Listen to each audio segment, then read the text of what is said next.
हरणी तुलसी कथार गुना। अच्छा, भगवान भी कैसे हैं? मंगल भवन अमंगल हारी, द्रवो सुदशरथ अजिर बिहारी।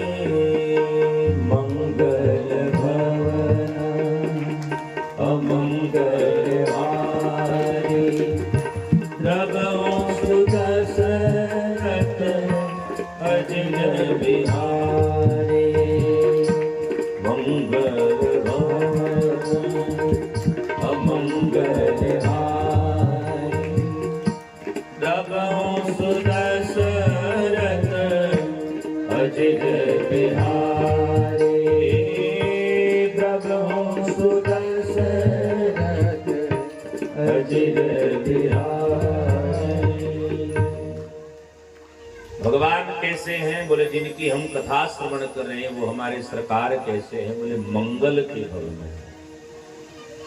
अच्छा, नष्ट करते क्या है? बोले अमंगल हारी। अमंगल का तात्पर्य है कि हमारे जीवन में जितने भी दुख आदि हैं, भगवान का नाम लेने मात्र से ही वो दुख दूर हो जाता है। अच्छा, भगवान ऐसे कहा है? बोले द्रवम, ऐसे भगवान हम पे द्रवीभूत हो में। कौन से भगवान? सो दशरथ अजिर, दशरथ के अग्नैया में भ्रमण करने वाले सरकार हमारे जीवन में सहायक है।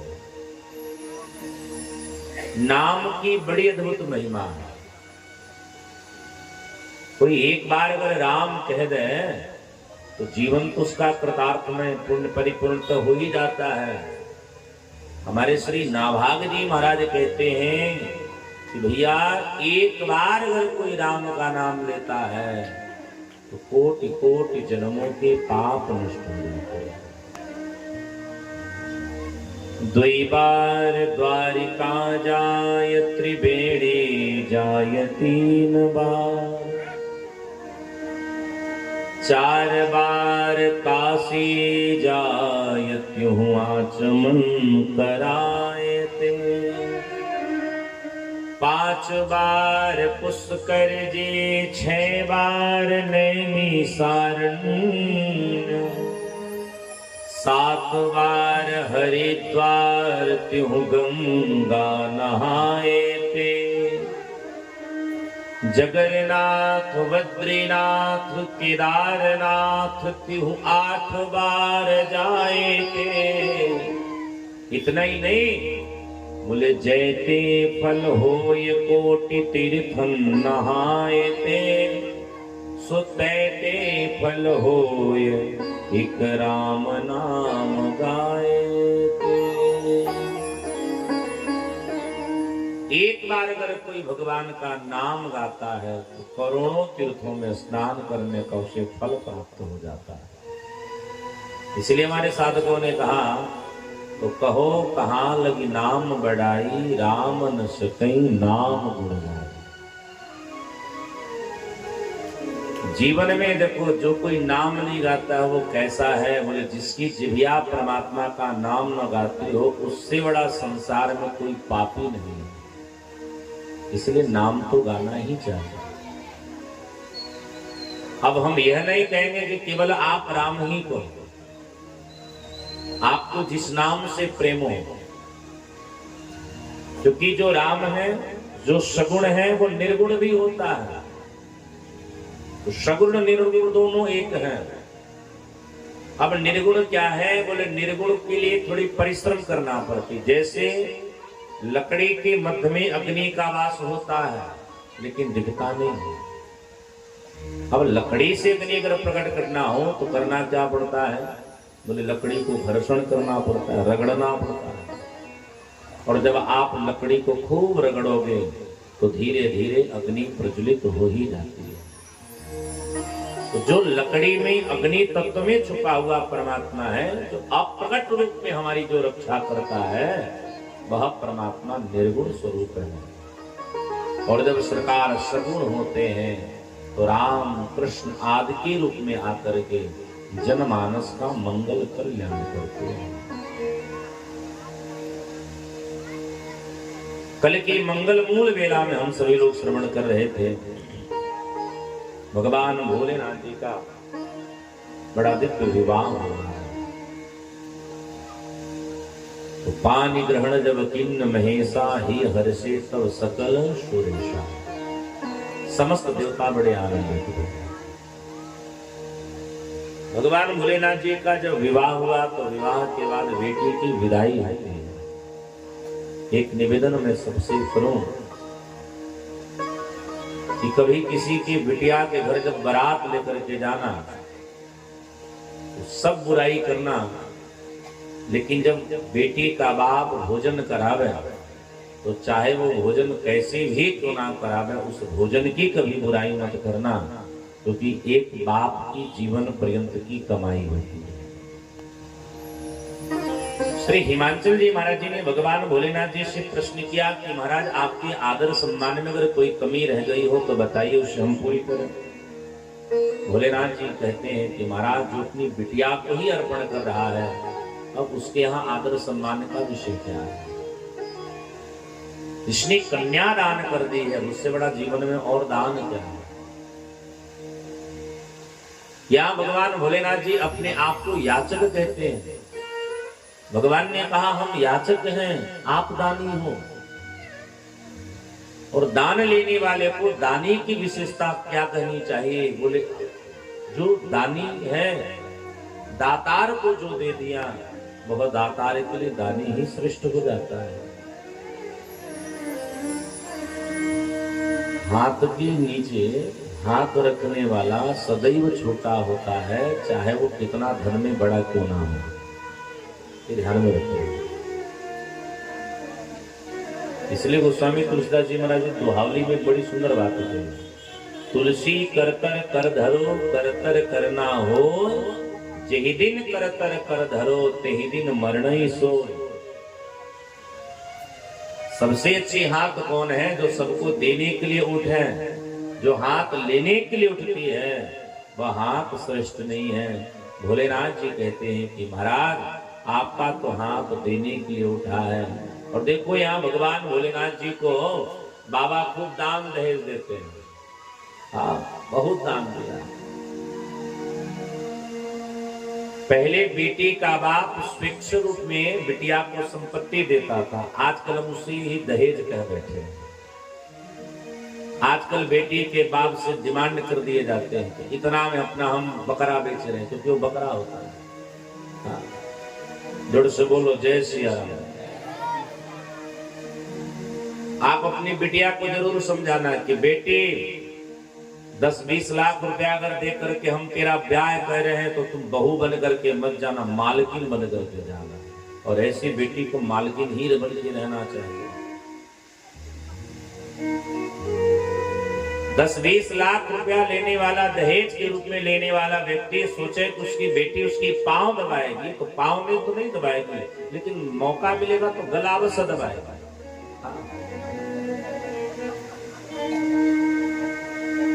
आजकल लोग कहते हैं क्या कि महाराज हमारा बेटा M.Com B.Com पता नहीं फला फला कर बैठा है, पढ़ाई में बहुत ज्यादा खर्चा लगा है, हमको बिटिया कैसे चाहिए? बोले बिटिया भी उसी की लेवल की चाहिए। बोले काहे? बोले बिटिया भी कमा सके। आजकल तो ऐसा व्यवस्थाएं हो गई है। बुद्धिमान पुरुष कहते हैं काहे रे पगला, तेरे कमाने से घर नहीं चल सकता, जो बेटी के कमाने के चक्कर में पड़ा है। जो अपनी बेटी का विवाह, बड़े गौर से सुनना, कड़वी बात है पर सत्य बात है।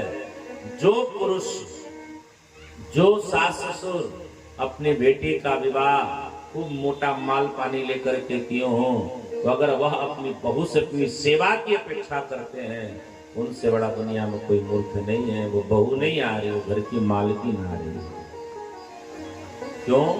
क्योंकि वो तुम सबको खरीद लिए है, साथ में तेरे बेटे को तो एकदम खरीद लिए। वो चाहे नचावे, चाहे जो करे, चाहे बर्गर खावे, चाहे चाउमीन खावे, चाहे हिपकट बाल कटावे, फिर तू रोकने वाला नहीं है। रोकोगे तो लात मुक्का तो खाने ही पड़ेगा,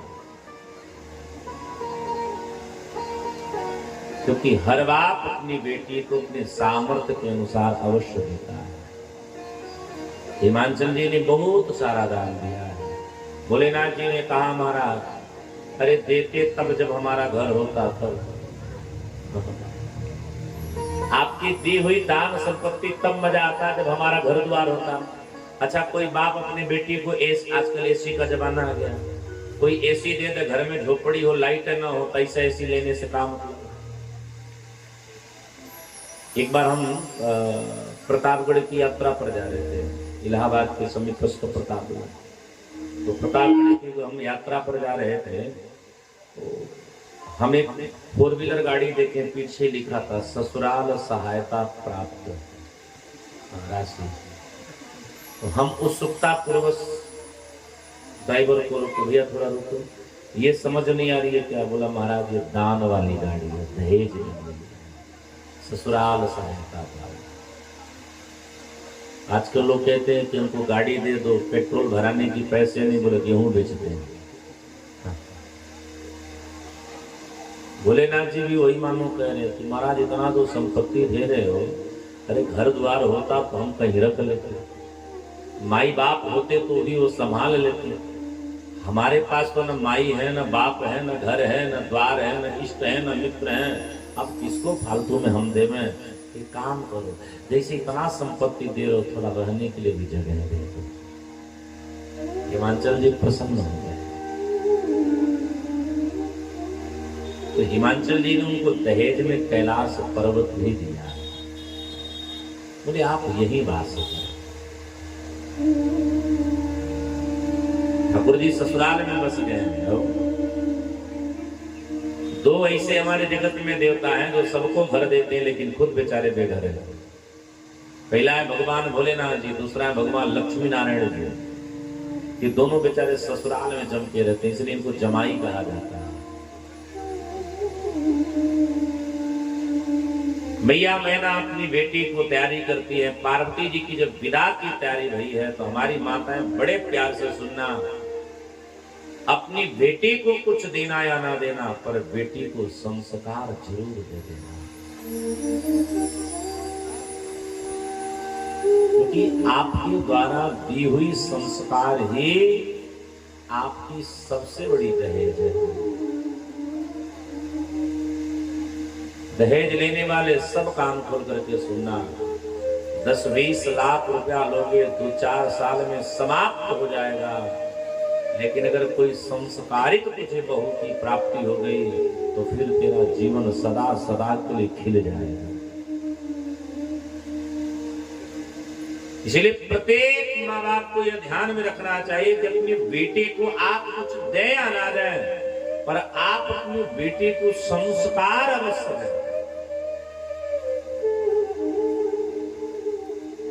मैया मैना पार्वती जी को अपने गोद में बैठाई है, और गोद में बैठा करके मैया कहती, बेटी अब तेरा पति ही सब कुछ है। बेटी, माताएं बड़े प्यार से सुनना मेरी बात। हे पुत्री, अपने परमात्मा को प्रणाम करने से पहले अपने पति को प्रणाम करना, क्योंकि एक पति परायणा जो स्त्री होती है वो ब्रह्म के बराबर हो जाती है। आजकल हमारी माताएं बड़ा अपराध करती हैं, बोले दुनिया भर की व्रत करेंगे, लेकिन अगर पति कोई विषय की बात कह दे तो उनका तुरंत ही प्रत्युत्तर दे देती है, और उस स्त्री का सारा तीर्थ यज्ञ, सारा व्रत तप सब नष्ट हो जाता है, जो अपने पति को जवाब देती है और जो अपने पति को आज्ञा देती है कि तुम यह करो।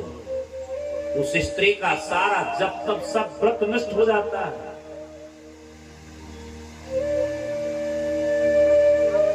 आजकल माताएं पूजन पाठ तो खूब करती है, लेकिन उसका लाभ तो नहीं मिलता है, क्योंकि माताओं को धर्म का विषय नहीं पता होता है। हमारी माताएं बड़े प्यार से सुनना, स्त्री का प्रथम ब्रह्म कौन होता है विवाह के बाद? बोले स्त्री का प्रथम ब्रह्म होता है उसका पति।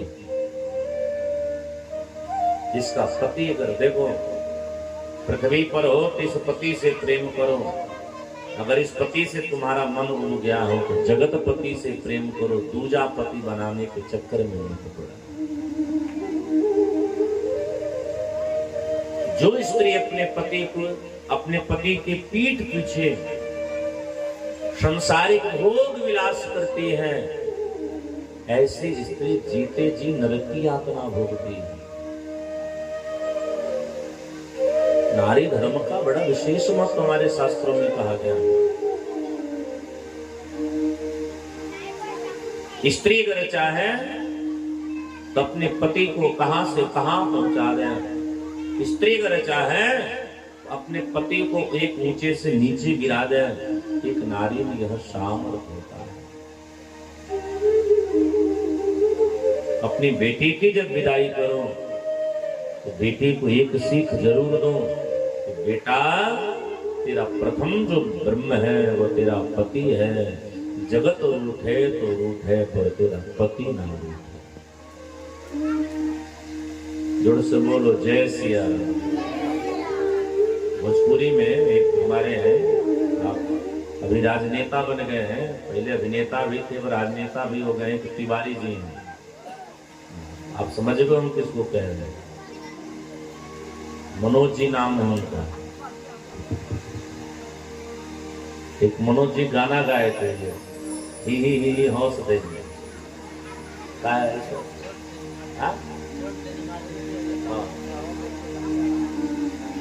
यही ना गाना है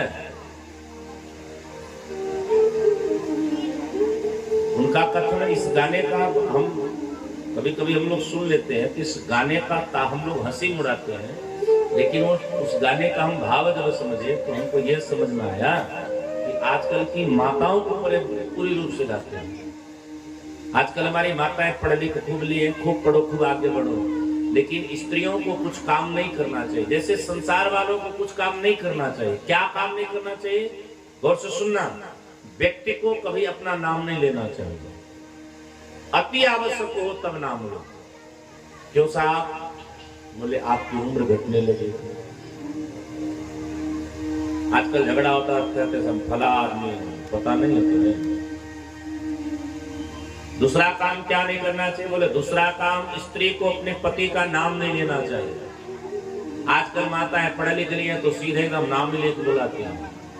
अच्छा, आजकल तो पतियों के एक और नाम हो गए शहरों में। आजकल पति लोग क्या हो गए? बोले बाबू सोना हो गए। आजकल की माताएं अपने अपने पति को सीधे करके मारो बाबू आयो, सोना खाना खाते हो। आजकल तो यही है कि बाबू सोना पति है। तीसरा काम क्या नहीं करना चाहिए? बोले तीसरा काम व्यक्ति को किसी कंजूस व्यक्ति का नाम नहीं लेना चाहिए। कारण क्या है? बोले उसका अवगुण तुम में समाहित हो जाएगा।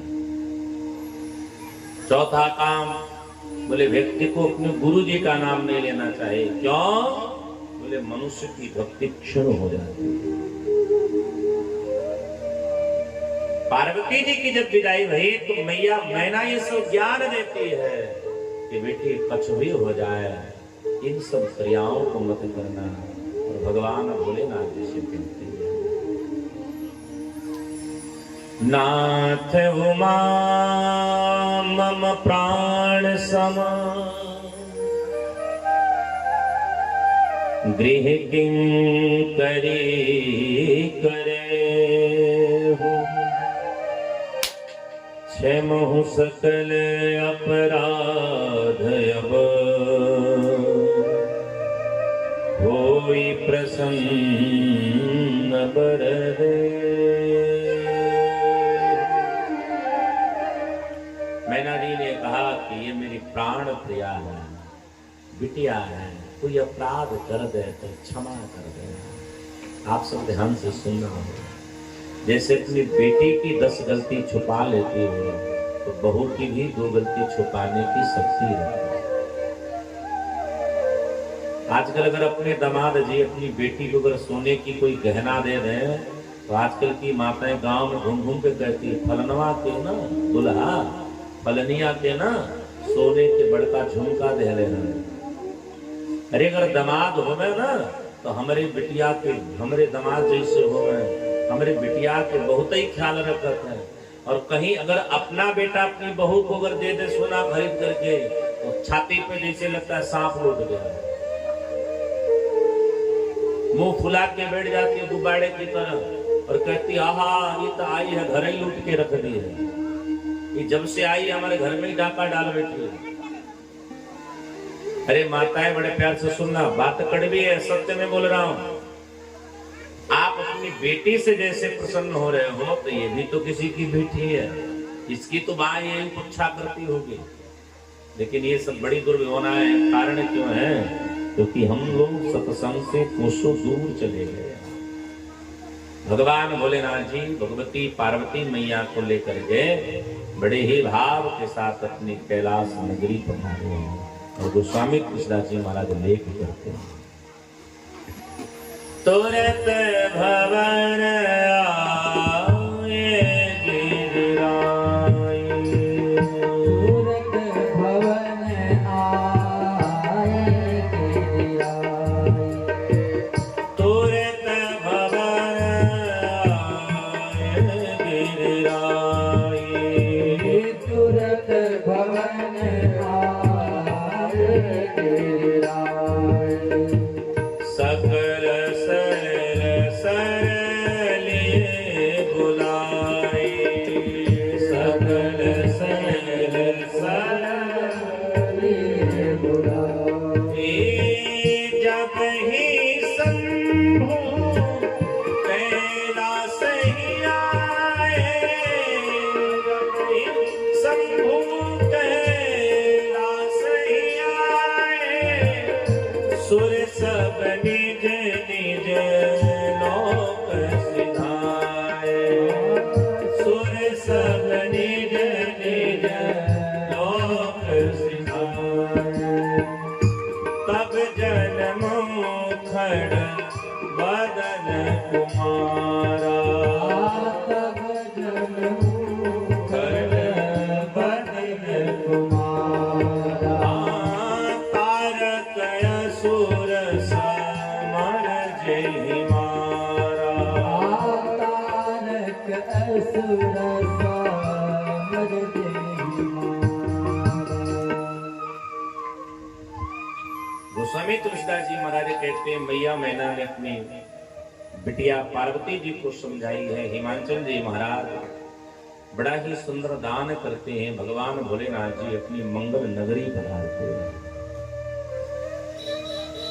वेद पुराणों में कार्तिकेय जी के जन्म की बड़ी सुंदर पावन कथा कही गई है।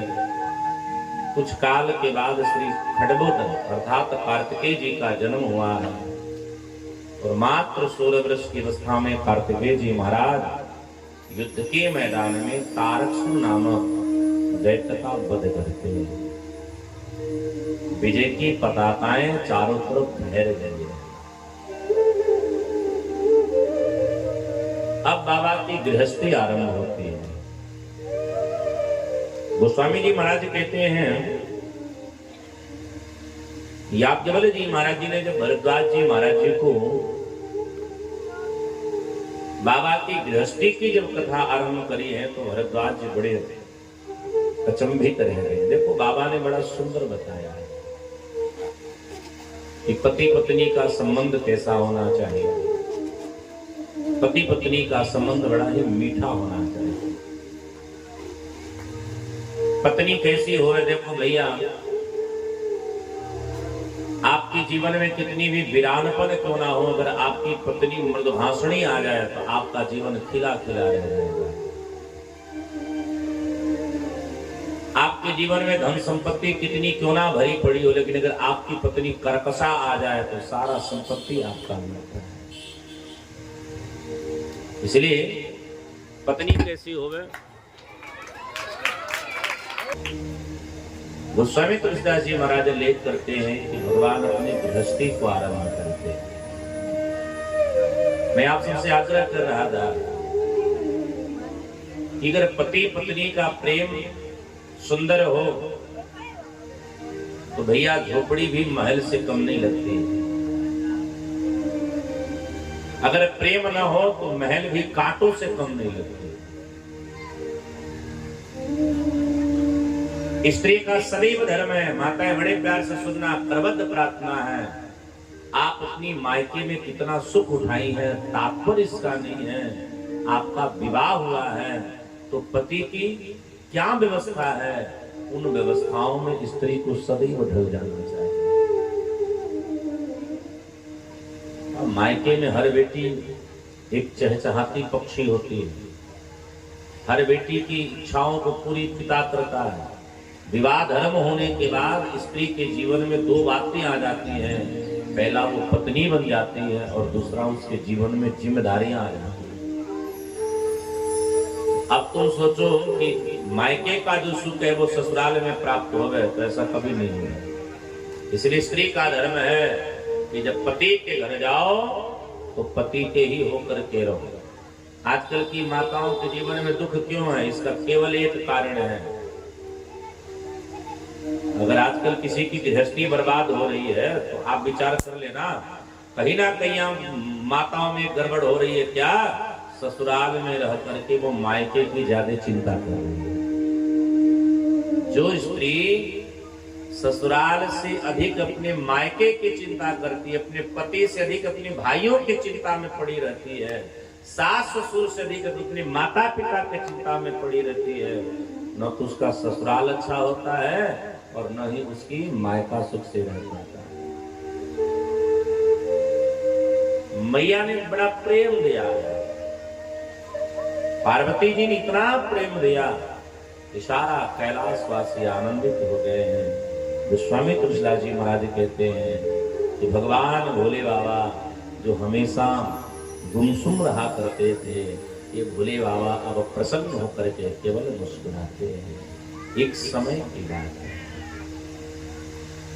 एक बार ते ही तरफ हो गया वो, एक बार ते ही तरफ हो गया वो, तरु दिलों के उर अति सुख भयो, तर दिलों के उर अति सुख भयो, निज कर नागरी पुछाला, निज कर दासी नागरी पुछाला, बैठे सहज ही शंभु कृपाला, बैठे सहज ही शंभु कृपाला। विवाह के कुछ काल बीतने के बाद एक दिन भगवान भोले बाबा उसी वटवृक्ष के नीचे मृगचर्म का आसन लगाए हैं और बाबा मंद होकर के मुस्कुरा रहे हैं।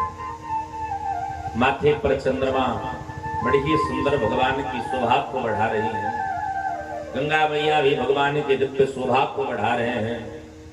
ठाकुर जी के गले में सुंदर भुजंग अर्थात सर्प की माला आज भगवान की शोभा को बढ़ा रहे हैं।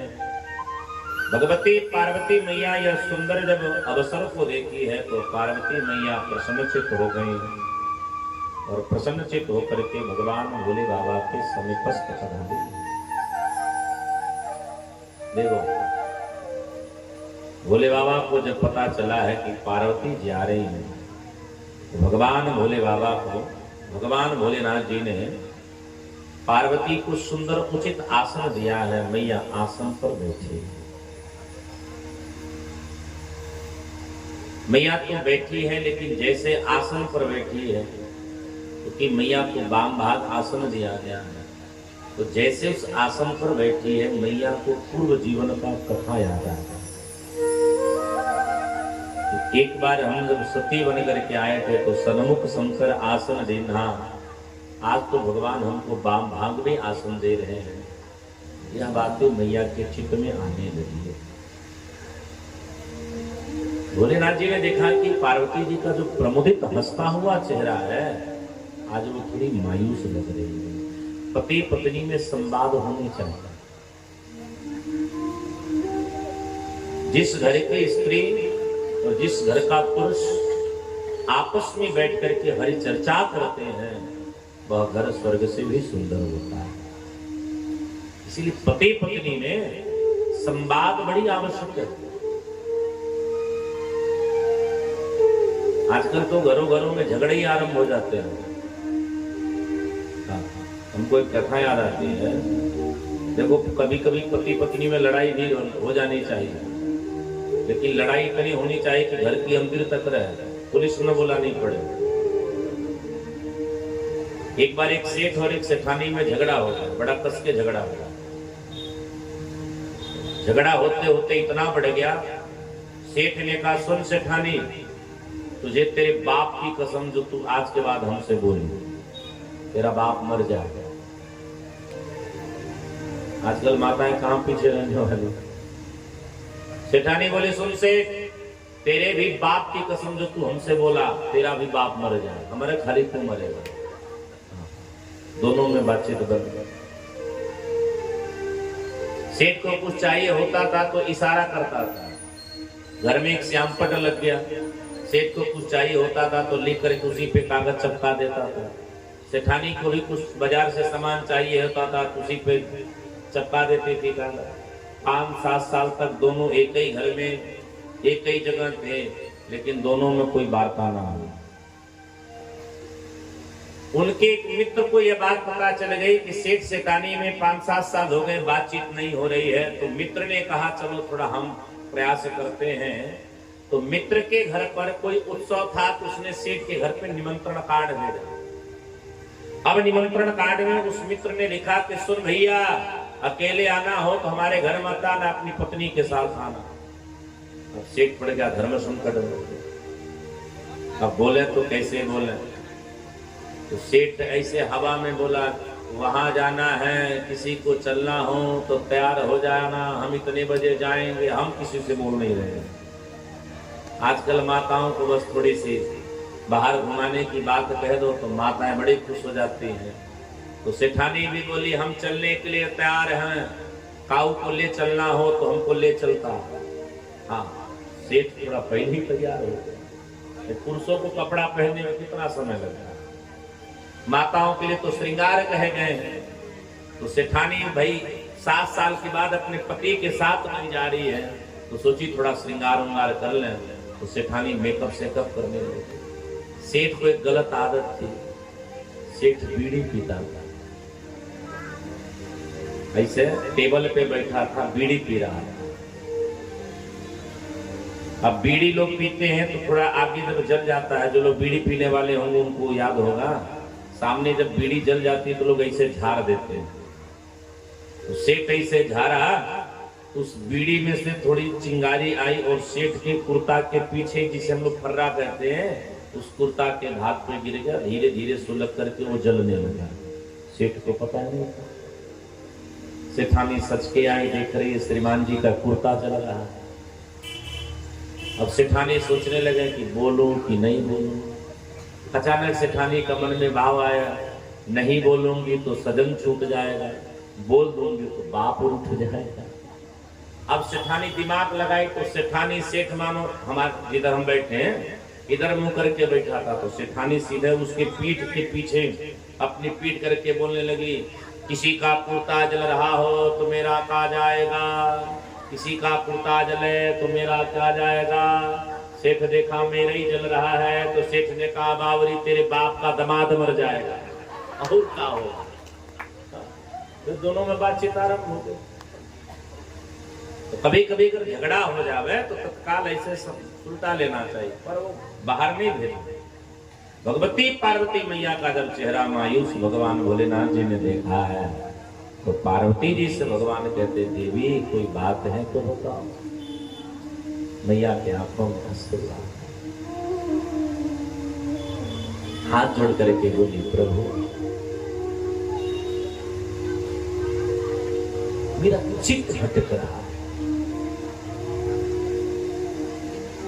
मुझे अपने पूर्व जन्म की कथा याद आ रही।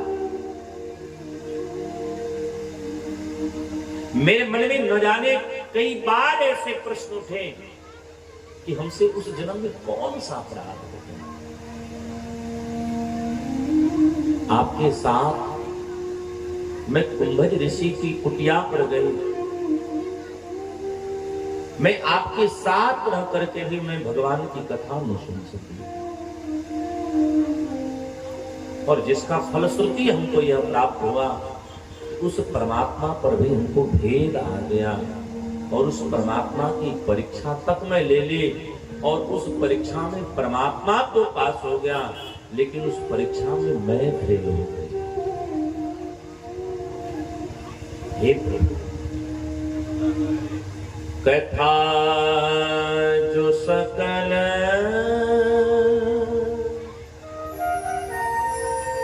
लोक हितकारी,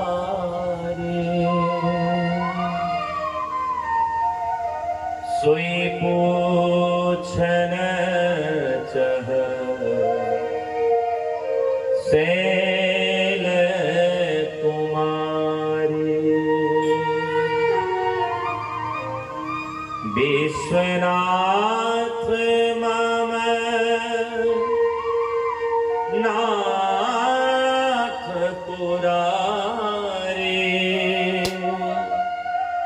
त्रिभुवन महिमा विदित तुम्हारी। भगवान बोले मतलब क्या है? मैया ने कहा कि प्रभु, पूर्व जन्म में जो हमसे कथा छूट गई थी, मैं वो कथा सुनना चाहती हूँ। जिस कथा न सुनने के कारण मेरा आपका बिछोह हो गया, मैं उस कथा को सुन करके आपकी प्राण प्रिया बनना चाहता हूं।